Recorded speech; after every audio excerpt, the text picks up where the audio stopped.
picks up Larsson here. Larsson, oh, he's in! Henrik Larsson! That is sensational! O'Reilly, how about that for a pass? Jota! How about that for a finish? That is Jota for you! In for Henrik Larsson, and Moravcik! His first goal for Celtic! Here is Shunsuke Nakamura! Exquisite!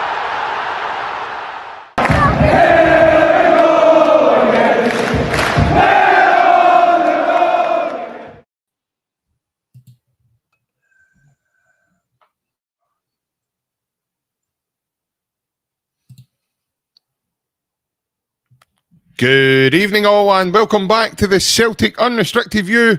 I'm JP and joining me this Monday evening is my good man, Mr. Alan Stirling. Well, Alan, obviously it's been a bit of a longer weekend than we're used to. Obviously Celtic not playing on Saturday or Sunday.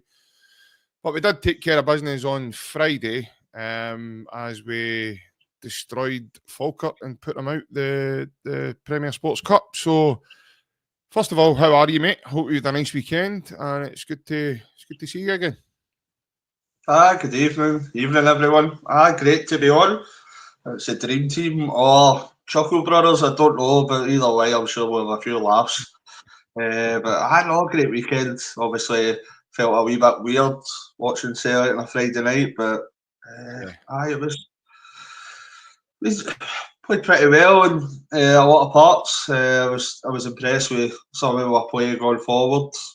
Maybe lacked that cutting edge that we're looking for, that maybe a few new players will bring to the team, but I don't think we're that far away from looking really impressive. Nice weekend, and obviously a win and progress into the next stage of the cup.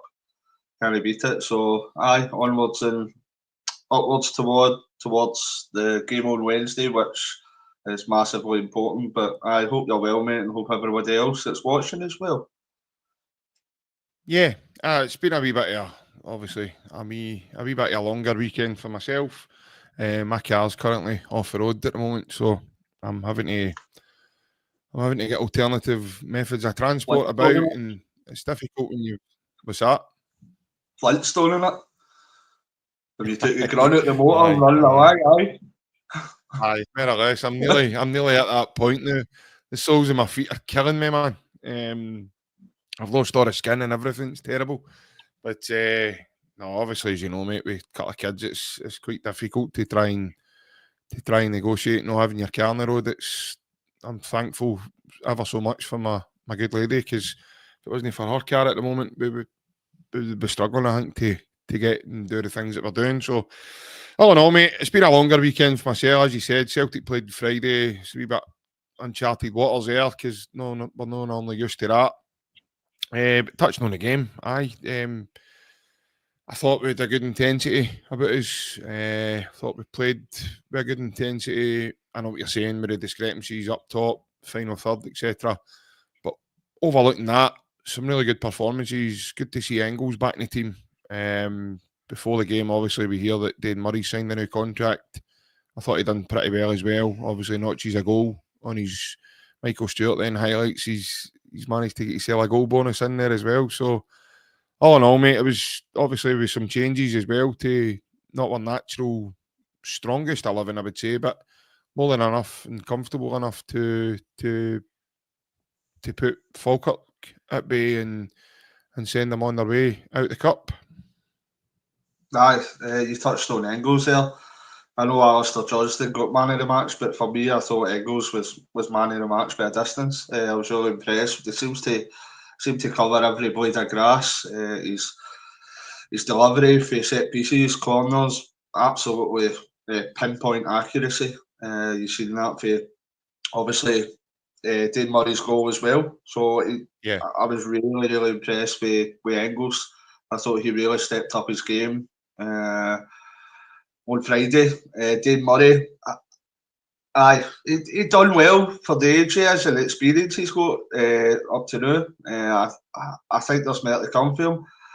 I think he has got a lot of potential. Whether he's ready to kind of step in and be a regular kind of first team starter, I don't know if that's possible at present, but you definitely see there is potential there. You see Yeah.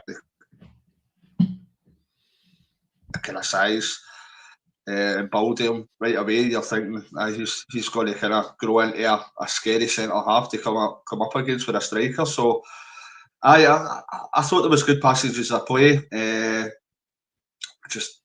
think we go to, if we had maybe a Jota there and a Kyogo in that team there, the way we were playing, that could have been 10. That could have been easily. I think if we had that wee bit of added quality, that wee bit of cutting edge in that final third, I think it could have well been, because we were playing kind of slick, quick passes in the midfield, for defence to midfield.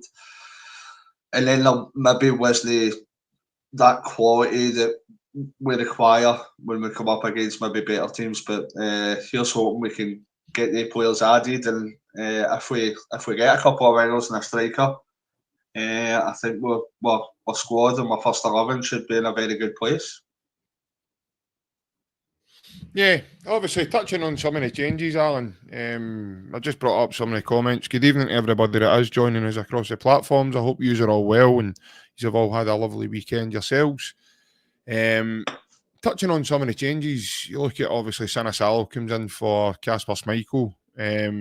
What's your overriding thoughts regarding Sanasallo? Because obviously we have spoke even off of this, mate, and I've said that I'm really impressed with him. Couple of good saves as well on Friday. But what I have noticed about him, mate, is he's really noisy. Like for a goalkeeper, he's very vocal.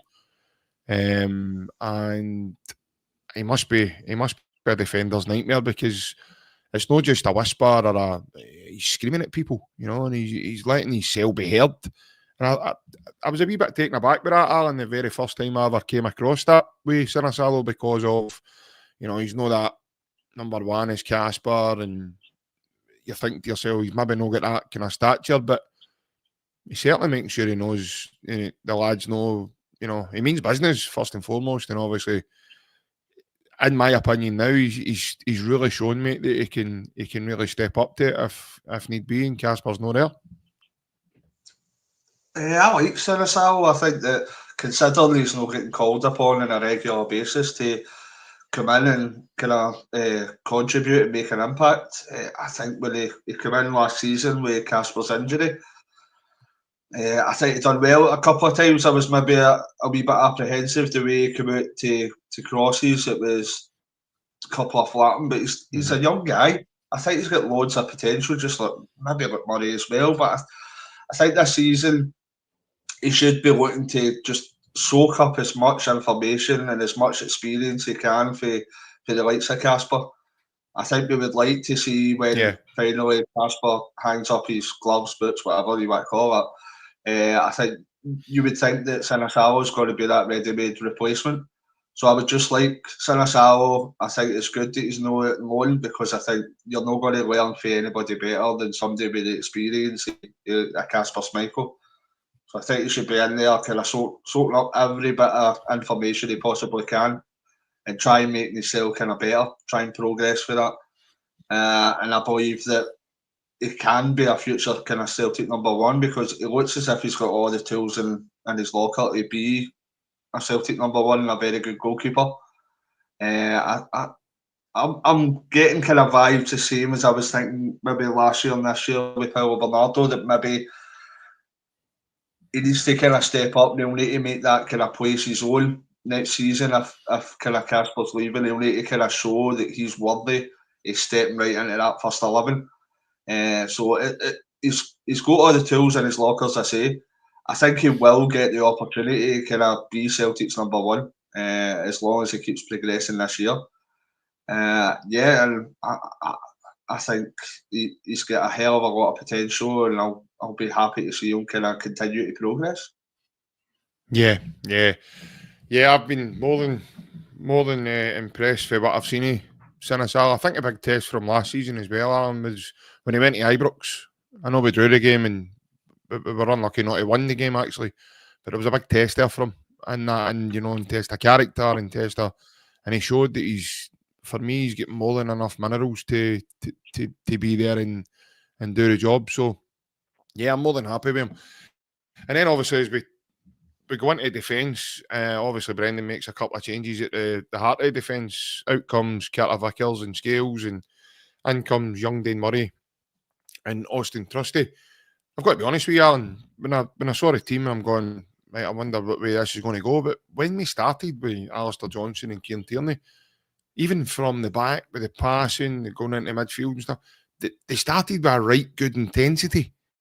And for me, that helped the midfield quite early on in the game, because we were able to take a foothold almost right away due to the kind of tempo. And I quite like that about, Dane Murray and Austin Trusty.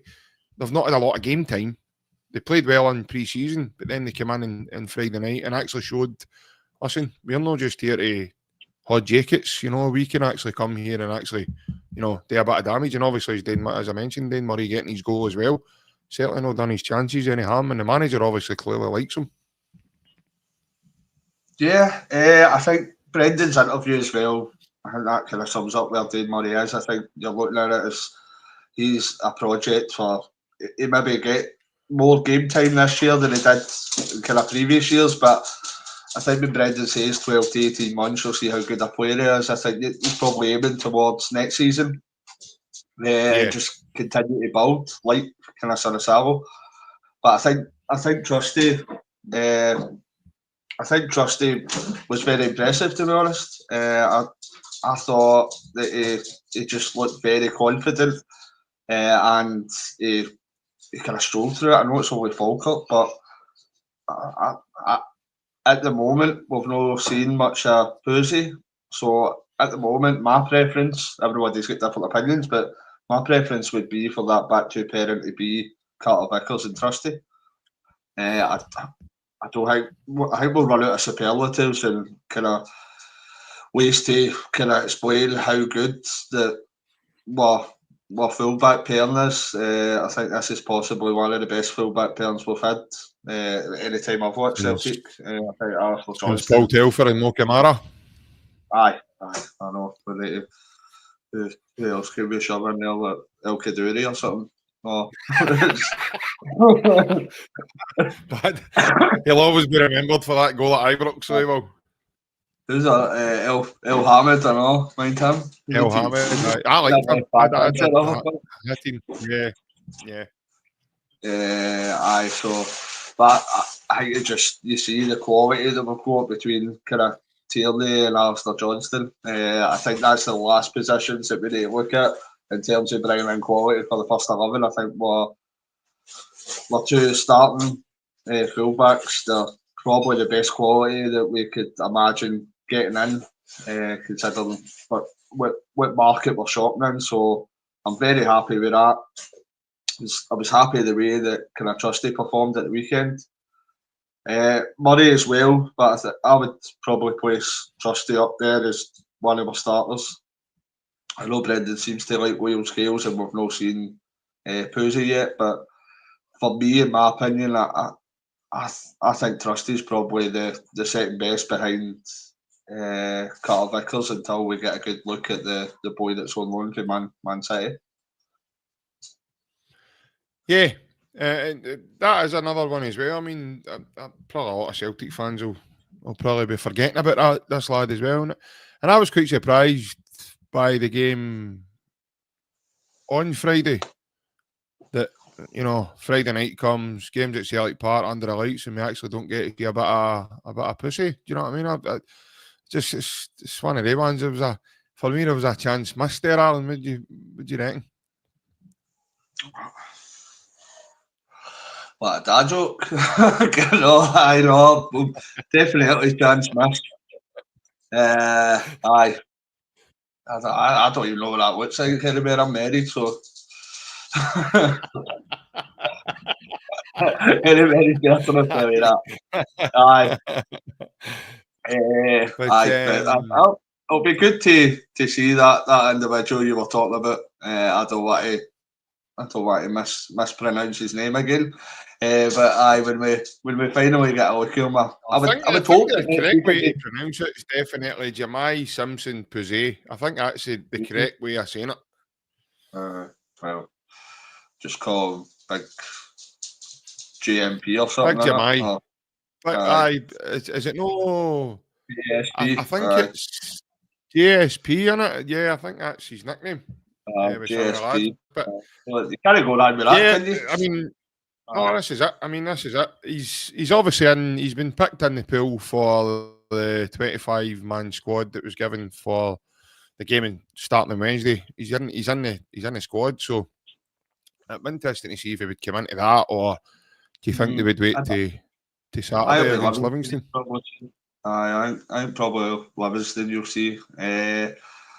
Even though I believe that we're better, we can trust the in there with Carter Vickers. I think he'll probably start with Scales, to be honest, during the week. Brendan I don't know what it is. Brendan just fancies Scales better than Trusty, I think.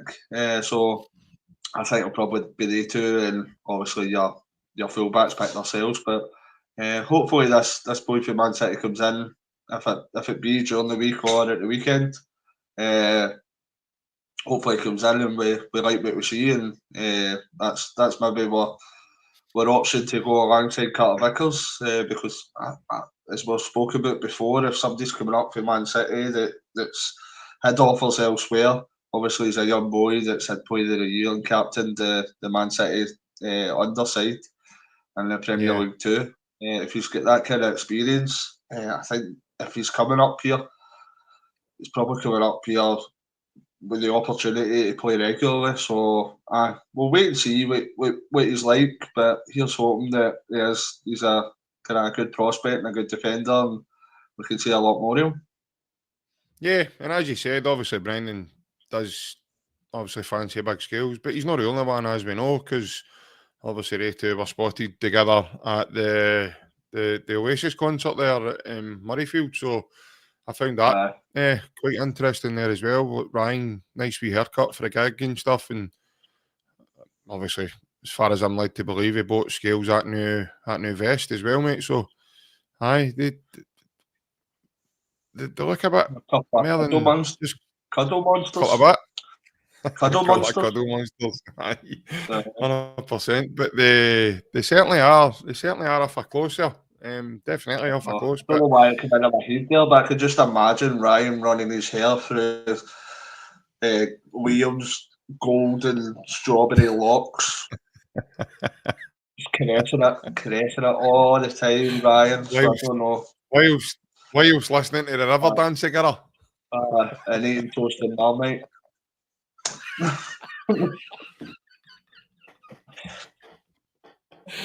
Oh man, what a nice tiger bread. Oh, tremendous, man. I'm going to get that vision at my head. Aye, tremendous, absolutely tremendous.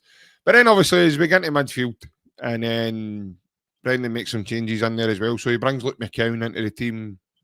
Rio Atati drops out. He then takes Benji Negrin out of the team.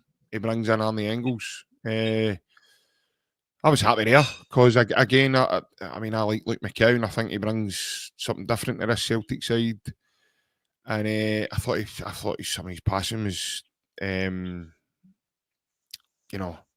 tremendous in different pockets. He was picking up in areas of the ball, like you mentioned earlier, Alan, about Engels' delivery and his running power and the speed.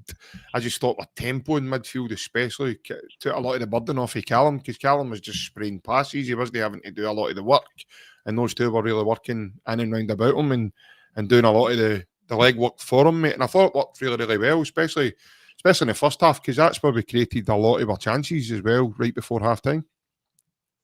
Yeah, I think the midfield, a lot of our play was really quick, slick. It was our tempo in the midfield as well. We were quite aggressive. I think you've seen it was highlighted after the game as well, the way the lead up to Alistair Johnston's goal, where I think it was like 3 or 4 Celtic players pressing.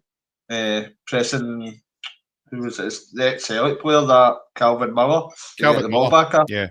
So there was 3 or 4 Celtic players pressing that to get the ball back before Alistair Johnston obviously got his shot away. So the intensity and the passing that we showed, I thought was really impressive. That's what I'm saying. It's just a pity that maybe a wee bit added quality and it would just tick every box in the final third.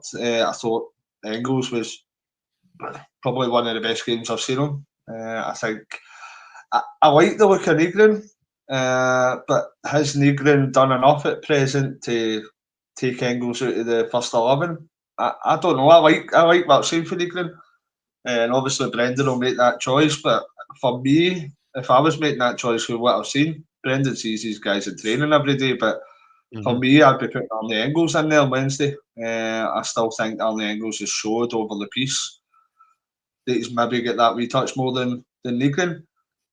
I might be proven wrong when we start seeing Negrin on a regular basis, because what we're seeing up to now, it's been very, very promising. He looks as if he's a talented footballer. But it's a good decision to have. It's not as if it's a good headache to have for Brendan, that who is he's going to play. Yeah. I really respect Luke McCown where he's came from and how well he's playing for somebody that we've bought for £1 million for Dundee. I think he's been incredible value, and he never lets you down when he comes on. Do I see him having the same level of quality as like a Hatate, a Callum McGregor, and Engels, and Negrin? I think it maybe be a wee step down for that, but that's not taking anything away from Luke McCown. It's a great option to have for the bench, or it's a great option to have for rotation. I think every time he comes on and makes an appearance, he always gives his all, he always shows something, and a lot of the time he kind of pops up with the odd goal as well, or assist. So I think midfield, I said it a couple of weeks ago, I think with A6 in midfield, I think we're pretty packed there with enough quality. I think there's enough there for rotation when you add into the mix kind of Paulo Bernardo as well. So I think we've got 6 players there that you're no massively seeing much of a difference or much of a drop in quality. When you're replacing them, you can kind of mix and match between them. And I think you're looking at, that's probably the only position in the team that I would be looking for improvement. Obviously, we the defence, maybe we'll probably need a left backup player. There's been a lot of discussion about whether we should look for an improvement as backup to Tony Ralston, but I think when you look at midfield, I wouldn't think that we need any other kind of recruitment in there. Unless somebody leaves.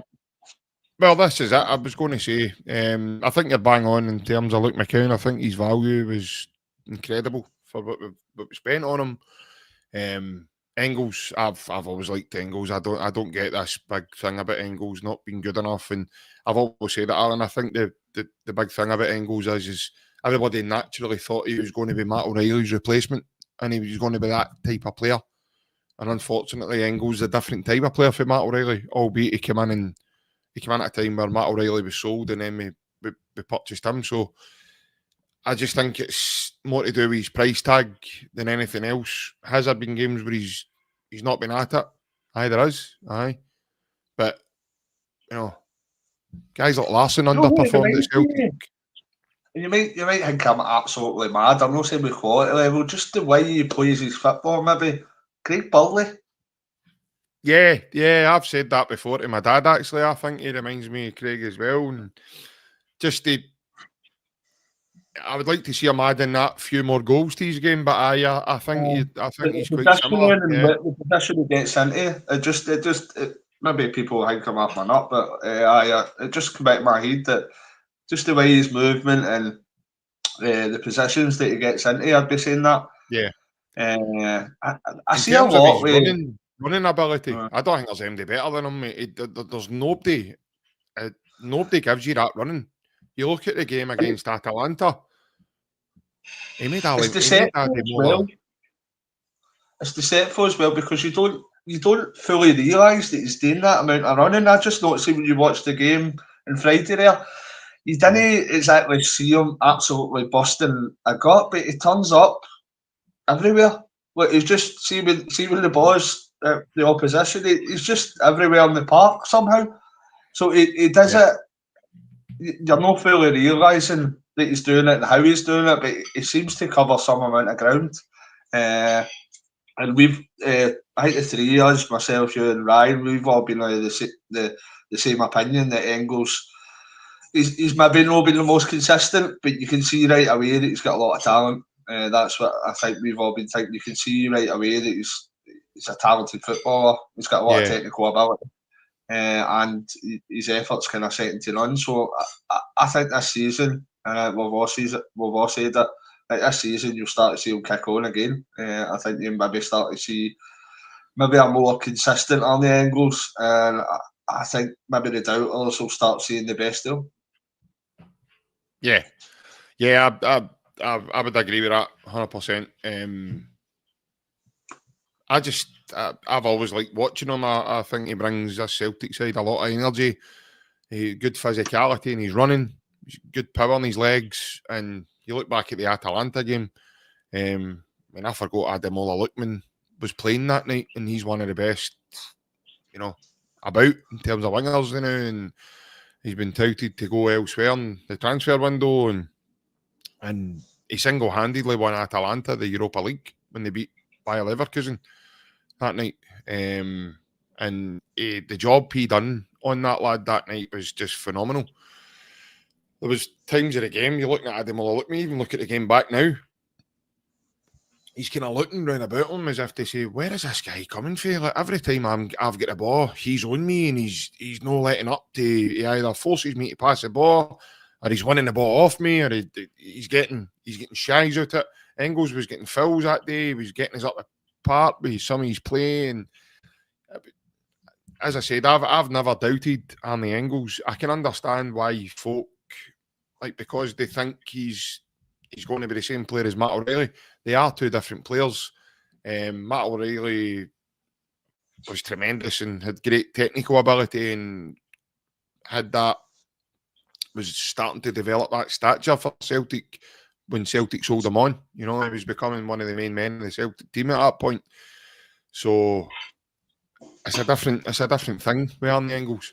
But then obviously, as you see yourself as well, obviously James Forrest then starts the game on Friday as well, and I know our good man Mr. Francis Lester's been in the comments tonight, and I seen a post that Francis put on, and Francis thought James was absolutely outstanding, and James has still got that quality. Like, when he gets the ball, you always expect something to happen with James, and you always think, yes, here we go, we're going to have a go at this mob here, and he's still got that wee drop of the shoulder and that wee shift of pace even to get by into space, and he's always one of those ones. But he is getting to that. He is getting to that point where he can't do it consecutively, week in and week out now. He's at that point in his career. I think James is now that guy, but he's one of the mates that you would phone at fives maybe once a month and say, I know you're getting on a bit, mate, in age, but can you come in and cover? And we're struggling for bodies. He's maybe getting to that end of his career now, but he's still more than capable of doing a job. However, we would like to there you go. I mean, there's Francis. As I'm chatting about him, he puts up a comment saying he was man of the match for him. So I did see Francis's post on social media regarding James and how he played on Friday. But yeah, it's good to see James obviously still being about the place, Alan, and still showing what he can do. We can't see anything really bad about James Forrest. He's kind of a modern day legend for us. What the guy's been here, kind of one club man. You don't get that very often in modern day football. He's scored in 16 years running. Might have only been one goal the last day of the season last year. But he's still contributing, and everybody sees games differently. But I spoke to you kind of all the weekend, and I thought at half time you seen kind of Forrest, and it looked, that was the first time I thought Forrest looked knackered, like he looked tired. His performance was decent, aye.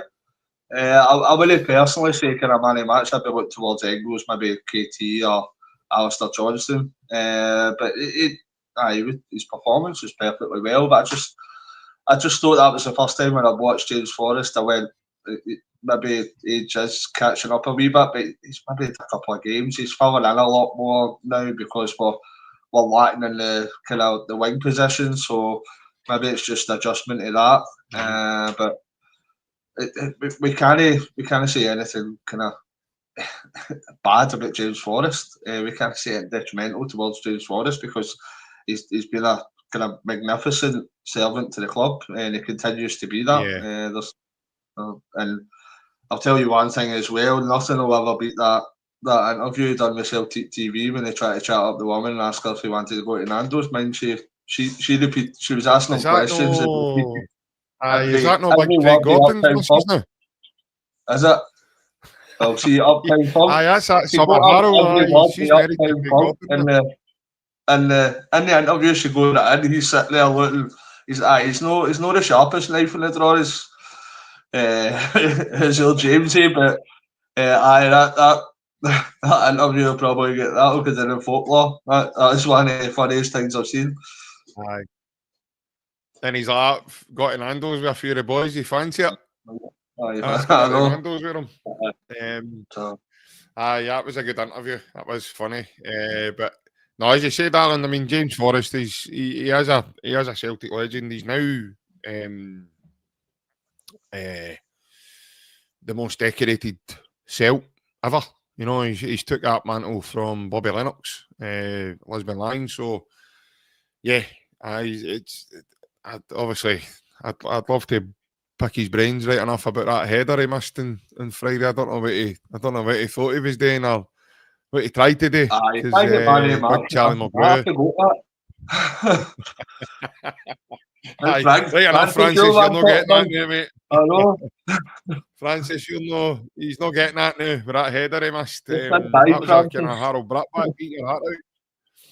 But as Big Charlie McGrew says, James, he's not been known for his heading ability through the years, that's for sure. And James Van Bottom. Aye, as I say, but it's one of the ones. It's it hits off him, and he knows he should have done better with that one. But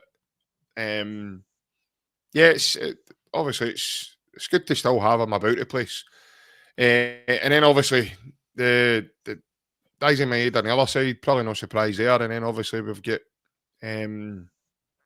Johnny Kenny like through the middle. Were you surprised with that, Alan? Right enough in terms of the Johnny Kenny is the number 9. Obviously, bearing in mind we've got 3 really quick games in succession there, Friday, Wednesday, and then obviously Saturday. Do you only put that down to Brendan maybe using the squad there, or and giving people, try to manage people's game time because we are still early in the season and people are maybe at different fitness levels? You talk about like Engels maybe not playing a lot of games and Negrin's played. Paolo Bernardo's not really had a lot of games. I know he came on, but some of them are at different fitness levels. Or we go bang out right shocked with the whole Johnny Kenny starts? And did you see that one coming?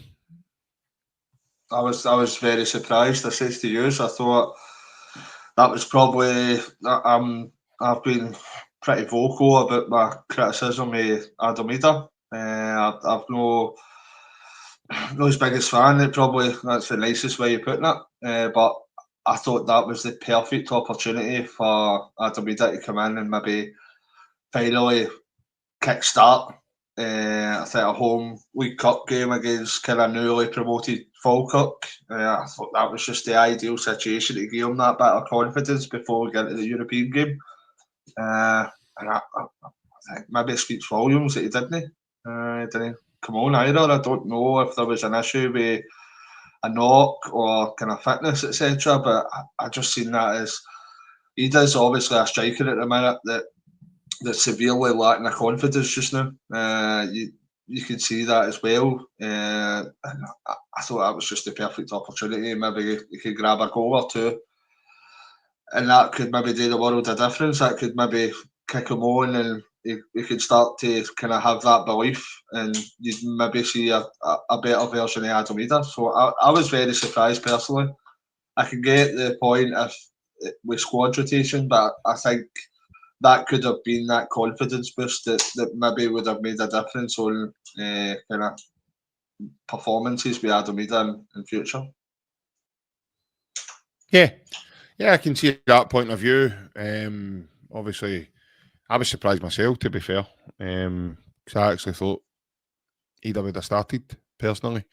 Then you look at, obviously, Johnny Kenny's been given that new deal, and there's still talk, is he going to go out on loan? Are we bringing in another striker? Are we doing, so it's kind of unknown yet as to what's happening in that situation. And then you've got, obviously, Shin Yamada. Again, people were saying that they thought he would have started as well on Friday. It would have been an ideal game to start him, and I thought he also looked, pretty fresh when he came on. He's got a good press. He looks fast. It's hard to tell because we've not really seen much of him. But I can understand, the thoughts on Adam Ida. He's definitely a player that's struggling for a wee bit of form at the moment. In terms of his, he looks a wee bit down in the dumps with it as well. It looks as if it's getting to him when he's playing at the moment. And hopefully he can shake that off come Wednesday night and go and score and put a foot in the Champions League if that's going to be the case. But we'll need to wait and see. Obviously, then you talk about the goals, mate. So obviously, the first goal, Maeda gets his half a mark, and then the second half, were you quite surprised with the second half the way we kicked in, and obviously early on we went after them straight away, or were you expecting Celtic to do that, only being a narrow lead at the half-time mark? I thought we had a lot of possession in the first half. I think Brendan says that in his post-match interviews as well, but he wasn't quite happy with the intensity of the press or the kind of tempo of our play to a certain degree. But he's come out and says that the second half was a lot better. But the first goal, I think Kieran Tierney's assist, and then Maeda, unlike Forrest, puts it away. But then the second half, you can see the difference right away. I touched upon the Alistair Johnston goal, which was the second goal, wasn't it? That was. That was the one with the pressing when you watch it back and you see how hungry the players are to kind of regain possession of the ball. You just actually see there's like three of them around that Calvin Miller, and when he loses the ball, he just gives up. He puts his hands in there and gives up. Well, these guys are swarming about me basically.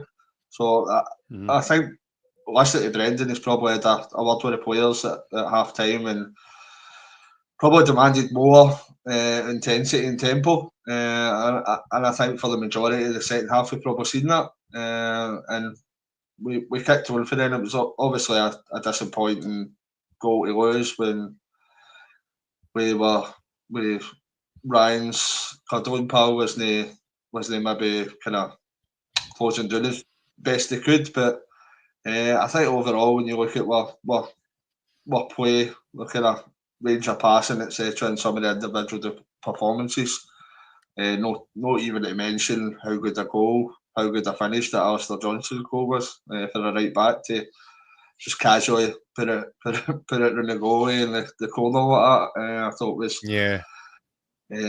very impressive. So it was good. The second half was probably better than the first, but I think it was a very accomplished performance.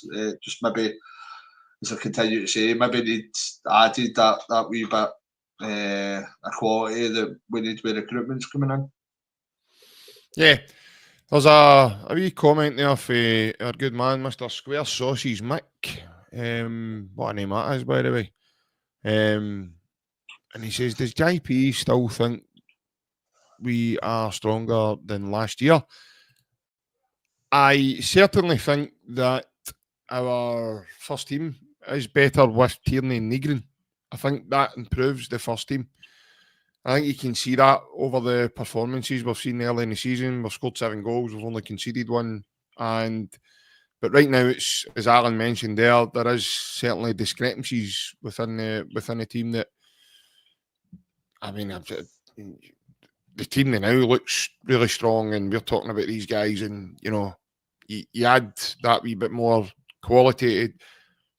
It's gone me what I've seen so far, Alan. I mean, Celtic look as if they could easily romp this season again, mate, with one or two added bits of quality coming in to add to that, that group that's there just now.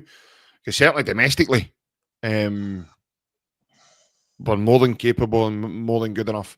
Obviously, Europe will be its own test, whether that's going to be the Champions League or we're guaranteed at least the Europa League anyway. So, that remains to be seen. But we will obviously sign players. Players will come in, and just obviously when they come in, how good are they going to be? Are they going to hit the ground running? There's a few factors you've got to take into consideration. But to answer Mick this is just my view. Kieran Tierney and Negrin for me have made a massive difference to the group. I we are playing decent football just now, what we spoke about, and that's what's frustrating me even more. That we can see that we're getting somewhere the way the manager's getting us playing, and then it's frustrating that we're not able to kind of add that quality that it needs up front. I get your reasoning behind obviously Kieran Tierney. That's an upgrade over Greg Taylor. I think that's definitely the truth. That's an easy shout to make. I think Negrin, time will tell. But I think probably when we said before, they're looking at the likes of kind of no Jota's fault or our fault that he's out injured. You're looking at Nicholas Kuhn and no replacing Kyogo, and I think that's where a lot of the fans are kind of a wee bit disheartened, where we're not really bringing in quality to replace that. When you look at the amount of goals that these guys provided or the last couple of years, Jota previous time as well, it's big gaps in the team, big gaps in performances that need to be filled, and it's just we're less than 2 weeks before the transfer window, and I've tried to calm down quite a bit. Just in an acceptance way, but it's still just like we need to do this. There's something not quite right. I don't know what's going on. It's just there's something not quite right, and I just hope that we get we're at together on the transfer window, and because it is desperately needed. I think when you look at all due respect to the likes of kind of James Forrest, maybe Adam, he does not having the best of times at present. Johnny Kenny, it's no great going forward. I just hope that we start kind of doing some business pretty quickly, because there isn't a great deal of time left. I think at minimum we're looking at we're going to need another 2 wingers in, even if that's one of them's on loan because Jota's injured. And I think we definitely need a striker in, and probably a backup left back. So I think these 4 players, I don't think that's a great deal to ask for. I think there's loads of money there for the Kuhn deal, for Frimpong, etc. I think we need 2 quality wingers and a quality striker, and I think we'll be in an extremely good place if we're able to do that. And that's just the frustrating part, like how well we played on Friday, going forward, the intensity, the tempo, some of the individual performances when you look at the we were going to be like John Collins there, the passing, the moving, the tempo. You're looking at we spoke about Alistair Johnston and Kieran Tierney, unbelievable talents, unbelievable players that we've got in our first 11. You need to marry that up with players up front that are able to complement these talents, and that's just no materialised at present. And I think that's why there is quite a large disconnect between the fans and the hierarchy at present. I just hope that we start doing stuff pretty soon, because I think with every passing interview that the manager does as well, you can sense a level of frustration. I think he's getting asked constantly as well. Maybe the guys that are interviewing him for the press is getting frustrated with him as well. I think it's just massively necessary that we need to start seeing a bit of movement within the next number of days. I don't want to start leaving it to kind of last week again that we need maybe 4 players in it at a minimum, and that's without anybody kind of leaving before the transfer window closes.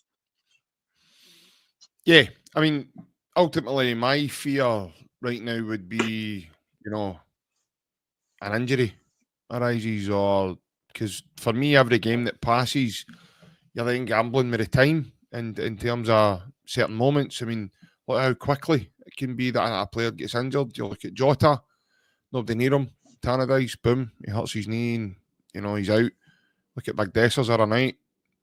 Does a great impression in the ballerina. It's falls. He's injured his knee, albeit they might not think it's a complete tear his ligament, but it's enough damage to put him out for a few games, and that could be the difference of his team not qualifying, or for that reason on, he's not there and he's not available. So that's what I keep thinking of. And like you mentioned, Alan, there is no doubt discrepancies within the team through this window so far. I've personally not tried to get bogged down too much for the processes and what's going on. Ultimately, it is frustrating. I've said it's atrocious that we're in the position that we are in, personally. But I'm more than looking at the outcome. I'm more looking at how Celtic are going to look come the end of the window, and then how we're going to battle the season and what way we're going to go about that. Because in a couple of weeks' time, things will be different. Whether it be somebody on a loan, or we've paid money for someone and we're bringing. Ultimately, players will come in, and that's the way of it. There might still be 1 or 2 exits. I did say, and I was quite vocal early on here regarding it, about the Champions League. So if Celtic negotiate to the Champions League, I think then you'll see a change of surgery there in terms of the way Celtic are maybe going about it. It is frustrating, no matter what way you look at it, because every manager and coach would probably like the players in the first day of pre-season and guys to be in the door, but that's not been the case. And yeah, it is frustrating, but we'll just need to wait and see. I've been enjoying the football as it started back. So Celtic's coming back. We're winning. We're in the next round of the Cup. And we've got games that are coming up that, the fans can look forward to. It is just a shame, Alan, that ultimately everybody wants that transfer fix, and we all want another guy in to help us, another winger, a striker, a forward, somebody to come in and be that exciting new player that's going to come in and be the next maybe Jota, the next Nicholas Kuhn, and help out the guys that have been working hard and have been there, and they're carrying the team through these games. So my biggest fear is if we get an injury now, that kind of sets us back. But obviously now I'm going to touch on it, mate. Over the last couple of days, mate, we've seen some names being linked to the club, which has been probably more than what we've had over the last week or two in total. One, not only today, former England internationalist and England Premier League centre forward Jamie Vardy's been linked with the football club, mate. Now, I know the Sun Sport have ran a story regarding it, since then it's been 1 or 2 other journalists have spoke about it as well. And the chat ultimately is that it's Brendan Rodgers obviously wants to bring him in again. My understanding is, Alan, that I read before we came on, mate, that he was meant to be going somewhere else. Now that deals fell through, and now the availabilities became there that Celtic could maybe chat to him or whatever. Just want to get your thoughts based on obviously Jamie Vardy. It's not a great look. I like the idea of Vardy signing. I think he would do a job. I think you could only look upon a few years ago, similar, Jermaine Defoe come up, done a great job for rivals across the city.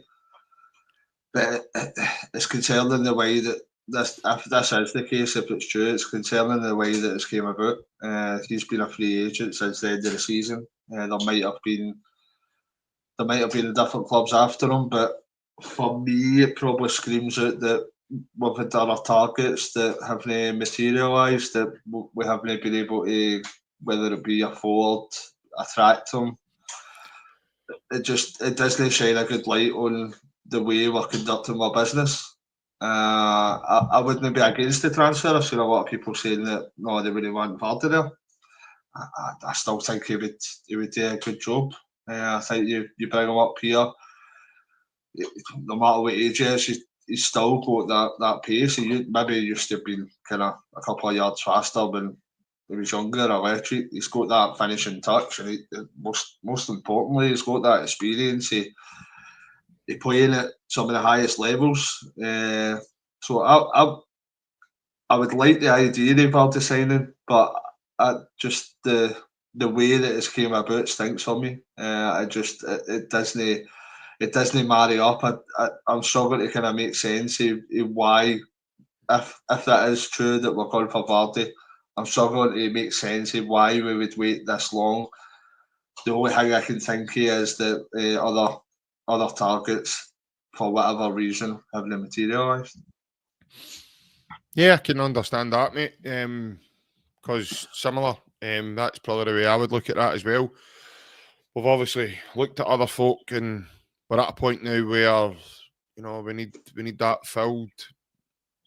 I don't doubt Jamie Vardy's quality, but I can understand how the Celtic fans would portray that as this is a kind of backwater.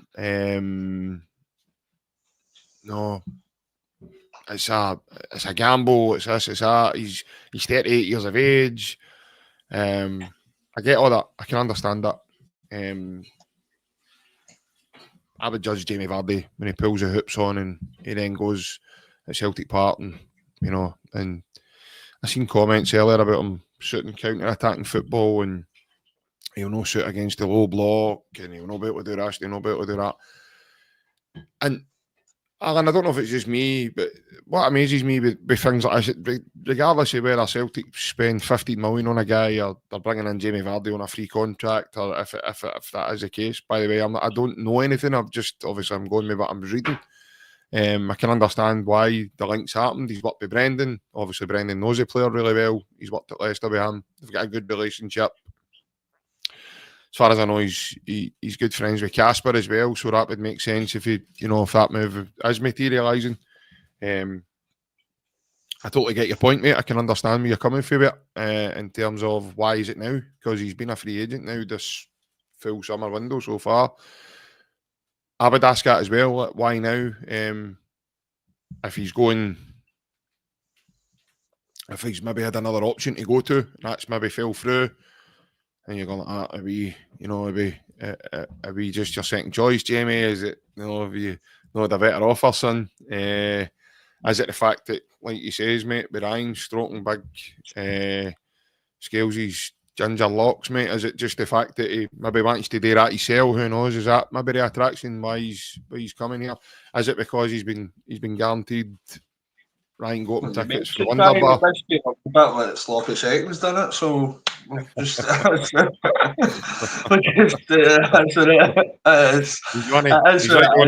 He's right on the wee man's off 10 show for that then, isn't he? Because he's plenty of that on there. But listen, a combination of a various of different things. In terms of the move itself, I think it's a move certain Celtic fans will be excited about, mate, because this guy's a high profile. He's no, I think we had a conversation, Alan, my memory serves me right, a couple of weeks ago, mate, when a certain team across the water were linked with the same player.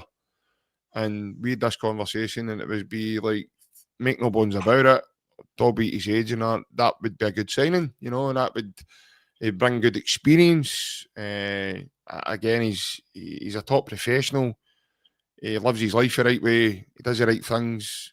And is that the kind of guy you want representing your club? Probably, aye, because of the experience he would bring to the team and everything else. And just his wee Danish friends with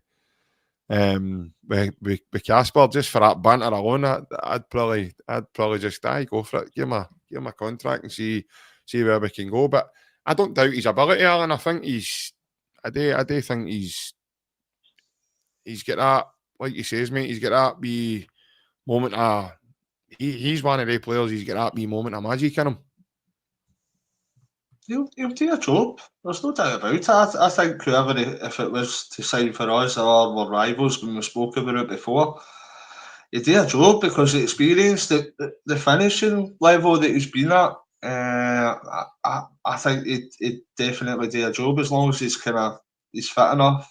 And Brendan knows that he's able to kind of handle the amount of game time that we'll probably need the main striker to be, because I don't think there'll be any doubt about it. I think if we're bringing in somebody Vardy's kind of pedigree and experience, I think that he would definitely be our number one striker. I personally think that with age comes experience as well. I know that he might not be as quick as maybe he was previously, but with that age, you get more experience and you get more know-how, and you maybe you starting to know better where the ball's going to land and anticipate things a bit better. So sometimes age helps you as well. We've seen certain players come here that have maybe been a bit older and done well. I know Aaron Moy wasn't that old when he retired, but he came here for the last season of his career, and he was 33 or so. Yeah. But obviously he had problems with kind of injuries, etc. So that was the last year of his career. But look at the impact that Aaron Moy has. One of the tidiest footballers I've seen at Celtic for a long time. And it was kind of looked a special football. And he's had that kind of Premier League experience. I don't like the way the transfers came about, if it's true. But I would be on board with the transfer. I'd just be disappointed how it came about. Would you get him? Would you get his name on the back of your Celtic top? I'm saving that for Adamida and William Scales. Get the two of them next to each other. Two of them. Get Biggie does up the top and then Scales at the bottom. Yeah, wait up. I'll get Yang Gang one. Youngsters Paradise. Aye. a big 40 Achille on the side. Yang, kitty, kitty, yang. Yang.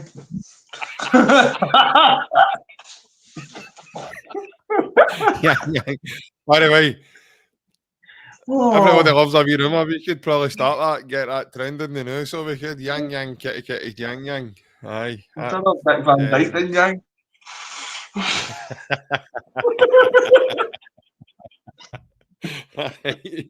Just a spoonful of sugar helps the medicine go down, eh?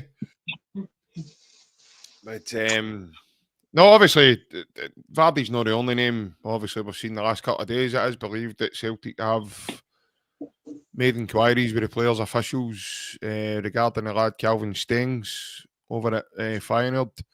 He was supposed to move to Charlotte FC last season, but a knee injury scuppered that deal. And then obviously he's then continued at Feyenoord after his rehab, etc. But for any Celtic fans wondering who he is, he's a lad that scored the free kick against Celtic in the Champions League the season before last when Arne Slot was their manager. So it's the one Joe Hart, everybody's like, he's to save that. But it was the lad Stengs that actually hit the free kick. So he has got a wee bit of history with Celtic there. And obviously he played against us in the return leg at Celtic Park when Celtic beat him. The night lager Bielka actually scored. Looks quite a tall lad, Alan, the lad Stengs, but he looks very, very tricky. And he seems to have a good left peg about him. Other than that, you know, certainly a player, and it's certainly a position that we do need reinforcements in, mate. So, obviously, before we finish, mate, quickly your thoughts on the boy Stengs. Aye, if he's fit and the injuries aren't going to be an issue that we've seen, I think that his profile definitely looks the right profile that we should be looking to bring in. He has got experience at probably a slightly higher level than we're presently at domestically if he's playing in the Eredivisie. So yeah, we're seeing kind of YouTube videos. I can remember now the free kick, but if you hadn't mentioned the name or that game in particular, would you really remember the player? No, as such for me, but it's just like most players we're bringing in. You can only look at kind of online at their profile and their experience and their statistics, etc., and then watch a few videos on YouTube. But if it's somebody that Brendan wishes to bring in and he's on board with it, then so be it. We definitely need players in these positions. So his profile looks promising. Would definitely be a signing that I'd be on board with. I'd be fully behind it. So yeah, it's just I don't know how strong the links have been for either Vardy or Stings. You usually see when it's rock solid, there's numerous kind of reputable sources coming out and reporting it.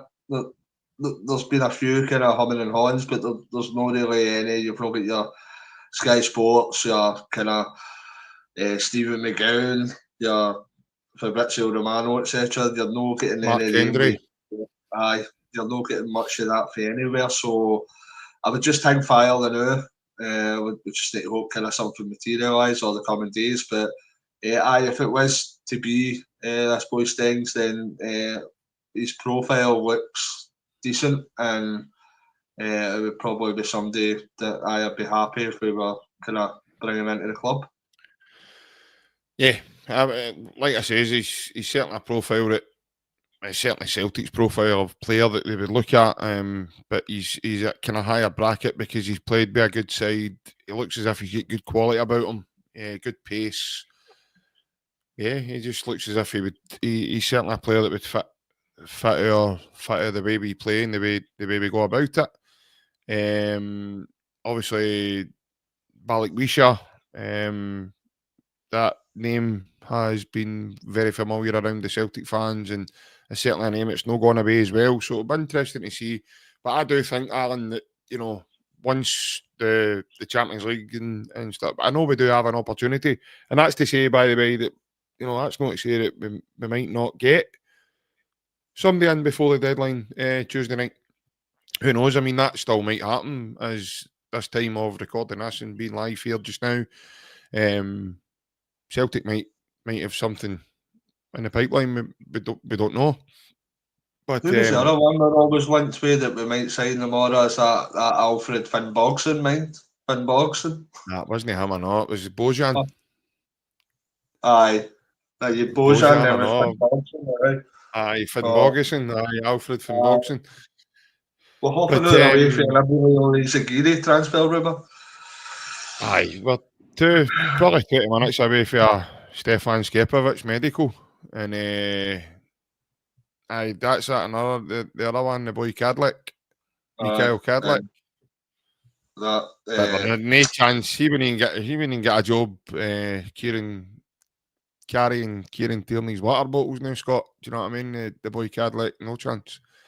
I heard Bio was in Springburn Shopping Centre. Who? Bio, when they used to play with us. Aye, that's right. Aye, big Bio. Aye. He left his face up there last time, didn't he? Yeah. He was up there getting his haircut in that Alanya hairdressers, and he left his wee zipper, his wee fleece up there. So, but yeah, I mean, I've seen this as well. Bradlad88's commented, Alan says, apparently Balikwisha is meant to be all but done as soon as the Champions League's confirmed. That's something just before we go, mate, I was actually wanting to touch on with you tonight. Do you think that's a possibility? That Celtic have got players lined up based on Champions League qualification, and then obviously another list of players maybe ready to go in case they don't make the Champions League, or I mean, who knows? It could be the Scottish football thing again. I go back to it again when I say that's the reality. The harsh reality is that we just can't attract that. I mean, guys like Jamie Vardy are at the tail end of their careers. However, that's the only way, probably because he's worked with Brendan, that connection, to get guys of that ilk.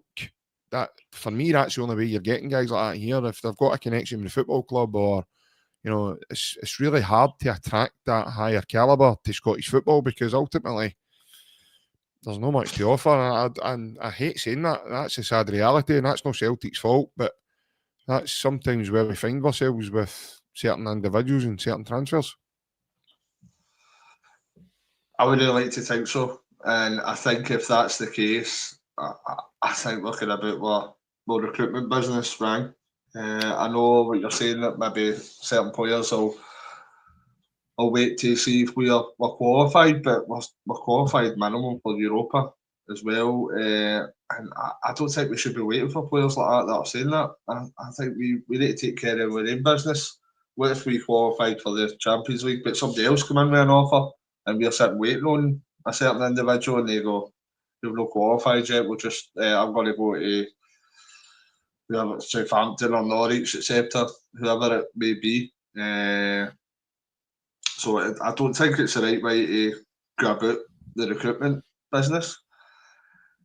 And I think if that's what Celtic have been doing, I think we'll need to be really good in who we're bringing in. We can't just bring in, it can't be kind of normal players. It would need to be a couple of special players, I believe.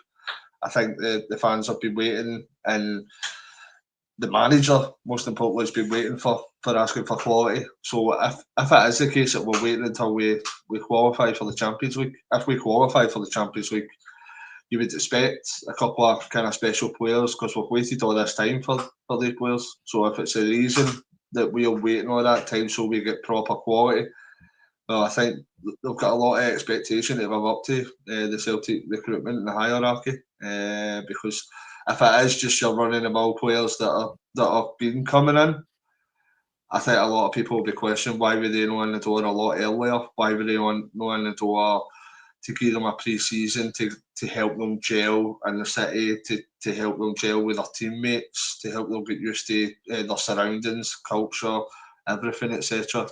So I think it's going to be a quite an important next couple of weeks for Celtic, because I think if we don't kind of get the quality that Brendan's been shouting for and requires in that top half of the pitch, I think there probably will be questions asked to who's actually bringing these people, bringing these people in, and what's actually gone wrong, because there's things behind the scenes, even like, we've not even mentioned, it's probably another pod altogether, but you look at some of the things in the stadium, see like the half a banner up with the wraps around the stadium, and then some of the facilities inside the stadium. It's just like, we seem to be doing half a job. Like, give credit where credit's due. You look at, see the absolutely phenomenal job they done in the Celtic way. That's massively impressive. But an elite level club like ours, our whole stadium and our whole demeanour, our whole outlook should match up with the quality that's been made in that Celtic way. That should be all the way around. We should be looking at that standard, the level of club we're at. We should be operating at that level, that we've got all the best facilities, because we've got the finance here. We're the best place we've ever been. Got the finance here. That's where we should be stepping up. And I think that's maybe why there's a certain disconnect between the fan base and the hierarchy, because there's just certain things going on behind the scenes that maybe no red flags, but pinkish flags, that are there's stuff maybe marrying up that Disney look great. We've seen how we've got an elite level manager, we've got a great basis of a team, the amount of talent, the amount of quality we've got. I just think the next couple of weeks is going to be pretty important. I just, in this stage of the season where we're doing extremely well, everybody should be on board, and you could just see wee bits and bobs that I'm not want to grant to. There can be improvements here and there. Yeah, there's no doubt, mate. I mean, I think we sit every season at this point, and we kind of say similar things, don't we? In terms of, we're leaving it late, and Rodgers even mentioned that the other day, didn't he? In terms of predominantly that's what the club do. And Martin O'Neill, I heard him on TalkSport. It was a TikTok video from TalkSport, right enough. It was out. It was a couple of minutes long, and Martin O'Neill was saying, the way this is getting made out, as if this is something new. It's been happening since he was a manager. Deals are always get done later in the window, and that's the way, especially like Dermot Desmond, his time, that's kind of been the way predominantly Celtic have done things, and that's what he says. I'm no surprised. They said this is not something that's new, or or everything else. He said it just seems to be getting made more of a thing on this present day. But I can't help but think, Alan, what if there's a situation where players are actually turning into the club and saying, right, we want to sign you, but we don't predominantly just want to come and play in Scotland. We want to play in the Champions League. Would they be doing then, especially if they're a higher calibre of maybe your next two on the list or your next one down the list, or I kind of keep because I'm at a point now, Alan, where I'm, like I say, where in terms of not getting bogged down with the outcomes, the process and more looking towards the outcome. But I'm at a point now where I'm like, well, what else is it? You know, why did he keep waiting? But like, why did he keep on doing it like every year? What would be the reason? And ultimately now I'm starting to think, is it down to players? Is it down to people they're dealing with? Are they predominantly saying, right, well, we want to come, but we only want to come if you're in the Champions League, because then it becomes a bigger carrot, it becomes more attractive, it becomes more a commodity rather than committing the new and Celtic might not get to the Champions League. I really want to sign the players, to be honest. I think we heard a lot from Winans managers that he was signing, he always spoke to everybody that he wanted to get their personality, their attitude, etc. If you're committed to want to sign for a club as big as Celtic, then there's no ifs and buts about that. There's a high possibility we're going to qualify for the Champions League, but you need to be all in for the start. You can't have, I'll only sign if you get here and there. That might be the way of the real world, but some of these players have been going, right, you're not fully committed, you're not fully on board for, as a manager. I've explained to you what I see for us going forward. I'm explaining the project that we're looking to kind of progress. If you're not fully on board with that, no matter the outcome, then you're not the player for me. And the waiting last minute, and there was something I mentioned last week as well. It was like, if you're waiting last minute, just because it's a tradition, that doesn't excuse incompetence. That's clearly that it's no working. Whatever they're doing, it's no, we're not getting the players in, and you're seeing maybe some of the players that are not getting pre-seasons only having that desired impact. So just because this happens for kind of Martin O'Neill's time, that tradition that we always kind of buy late on the window, that doesn't make it all right, in my opinion, for me. I think that that's something we should be looking at, and something we should be looking to remedy, something we should be looking to correct. Because it's not the greatest way of doing business that we've lost kind of cool. Was it 5-6 weeks ago, and we're still no kind of get a replacement. The right way of doing business should be that they're probably like Anston when we were losing Juranovic. Alistair Johnston was actually in the door before Juranovic left, so we should be looking to go down that basis that we're fully prepared, because of what's the old saying,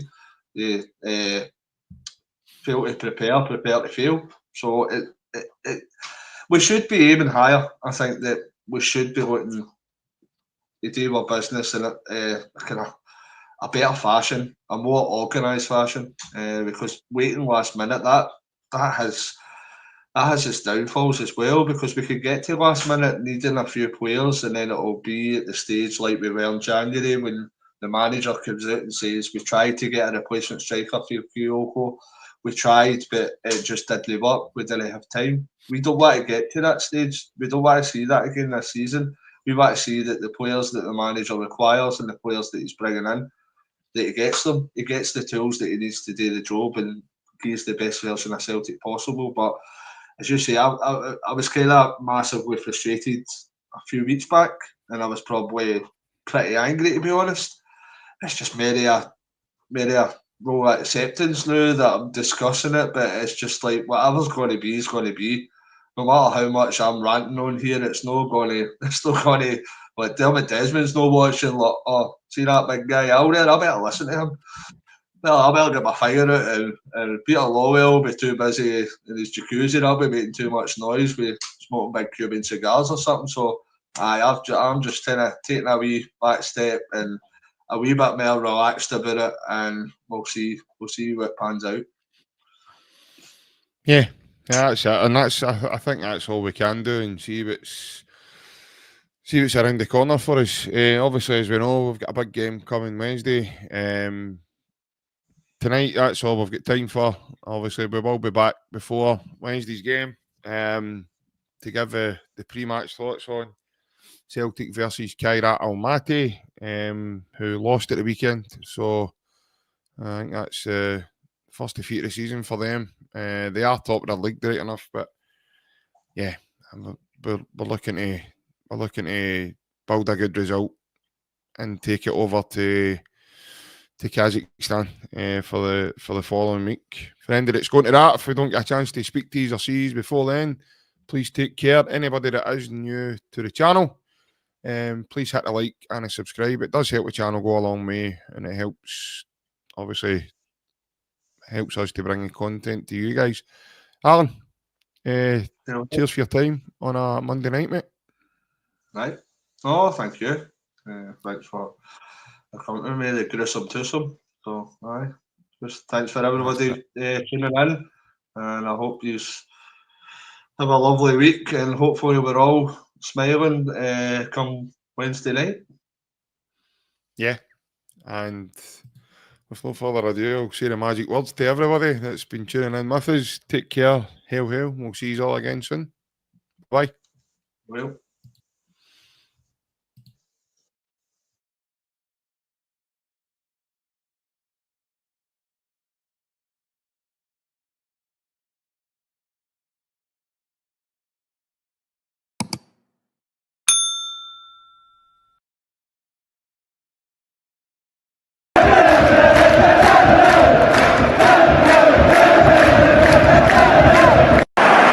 Sets up Larsson here. Larsson. Oh, he's in! Henrik Larsson! That is sensational! O'Reilly. How about that for a pass? Jota! How about that for a finish? That is Jota for you! In for Henrik Larsson. And Moravcik! His first goal for Celtic! Here is Shunsuke Nakamura! Exquisite!